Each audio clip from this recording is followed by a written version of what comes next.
Tired of outrageous weight loss claims? Let's cut through the peel and investigate banana weight loss drops. First, the ingredients. Pause the video and compare what you see on the product label to this list of common fillers like magnesium stearate, potassium sorbate, water and cellulose. Are there any scientifically backed weight loss compounds?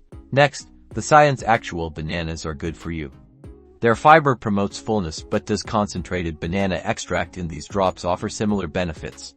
Scour scientific databases for credible studies. Be wary of claims based on anecdotal evidence, not research. Now, let's talk real talk. Customer reviews. Look beyond the hype. Search for balanced opinions. Are customers reporting genuine weight loss, or just placebo effects?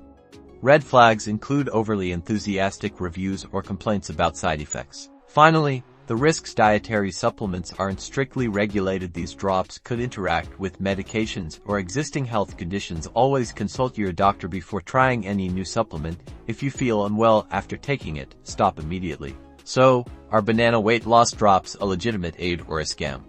Based on the limited scientific evidence, potential risks, and variable customer reviews, exercise extreme caution. Focus on a balanced diet and exercise for sustainable results. Thanks for watching. Don't forget to like and subscribe for more honest reviews and tips on health and wellness. What weight loss products should we review next? Let us know in the comments below.